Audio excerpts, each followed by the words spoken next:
Welcome back to the Thorpe 1999 project. Today's a pretty exciting one because we're finally tackling one of the most iconic set pieces on Depth Charge, the giant submarine that sits on top of the ride. I started with a good reference image, and from there I blocked out the general shape of the submarine. It's always best to get the proportions right before diving into the smaller details. So I made the main body, rounded off the ends, and then added the top cylinder structure.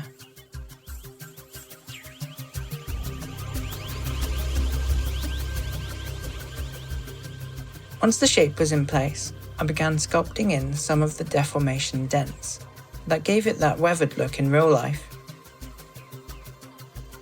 This submarine isn't just a standard naval sub, it's very much stylized for a family ride, and it's actually themed to look like a fish.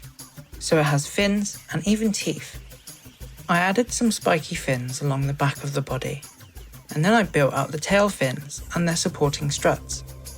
Then came one of the more unusual details, barbels, which are sensory organs that some fish, like catfish, have. They have similar functionality to whiskers on animals like cats and dogs. On the Depth Charge submarine, they're exaggerated to give the whole thing a more cartoonish, undersea look. With those in place, I moved on to the smaller details, such as windows, doors, and hatches. These little touches help sell the idea that the submarine is both functional and fun, and they break up the large areas of geometry.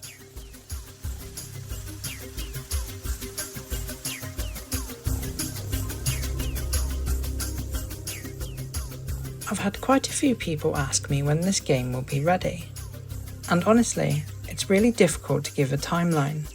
For reference, the work you're seeing in just this video alone took me around 10 hours to complete, so giving a firm release date right now just isn't realistic.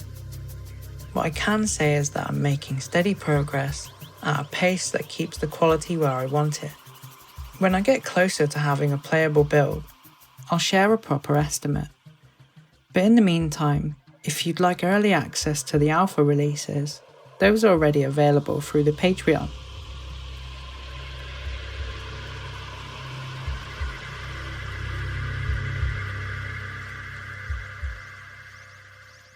Next, I tackled the decorative fish models that are dotted all over the submarine. At first, I blocked out their general shapes, but I realised it would be far more effective to start with a good texture. So I jumped into Photoshop, opened up my reference, then began tracing and redrawing the fish into clean images that could be used as textures. This took a while, definitely more time consuming than just modelling a rough fish shape, but the end result was worth it.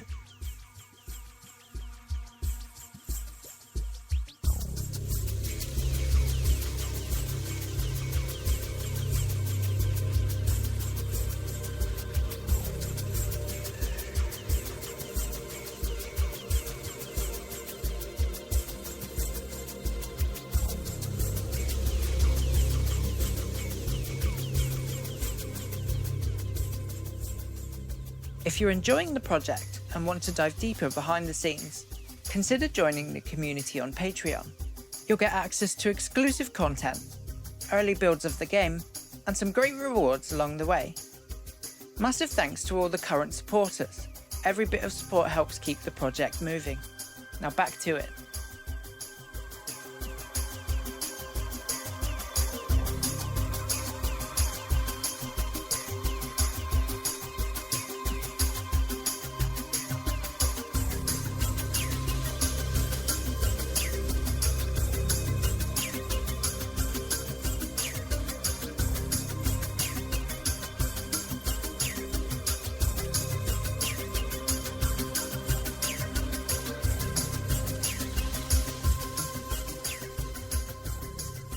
With the textures applied, I was able to place the fish on each side of the submarine and even across the top. It's those details that really make the model pop.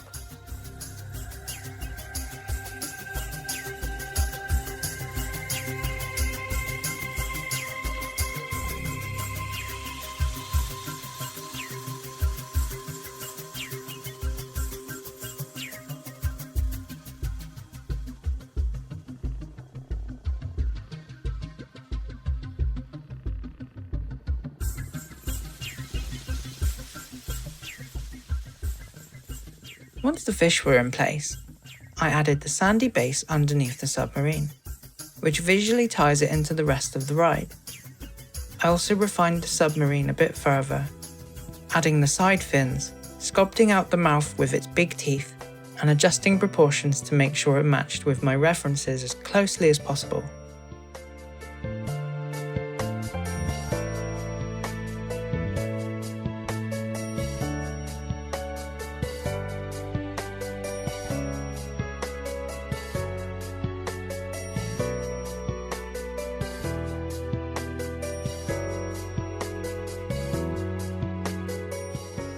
I moved back down to the ride structure and tweaked the splashdown section of the slide. It was slightly off in placement, so I realigned it for a more accurate look. After that, I started on the boat return conveyor. This was relatively straightforward, since I only needed to make a single section of the conveyor, and then copy and paste it along to get the right length.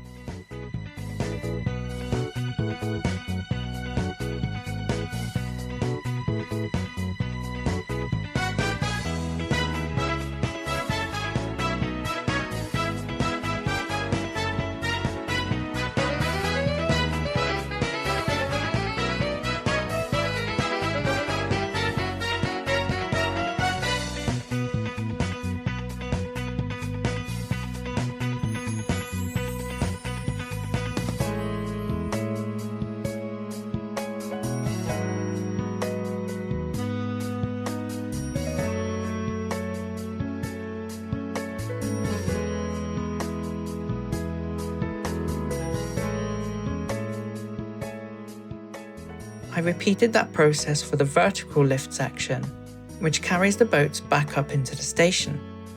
Speaking of the station, I also worked on the part of the conveyor that feeds back into the top platform. To do this, I added the rollers that hold the boats in place while they wait to be placed into the station.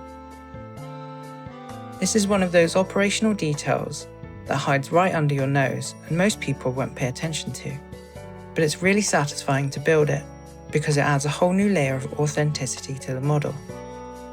And before we go, a big thanks to James from the Virtual Towers Online crew for providing some much needed references of the ride and its station. That's where I'll wrap up things for this episode. Here are some in-game screenshots of the submarine and the updated ride so you can see how it's all coming together. Next time, I'll be working on the operator's station and the tilt mechanisms that were used to push the boats onto the slides. That'll be a small technical challenge to get them working, but one that should be a lot of fun to bring to life. As always, thank you so much for watching, and I'll see you next time.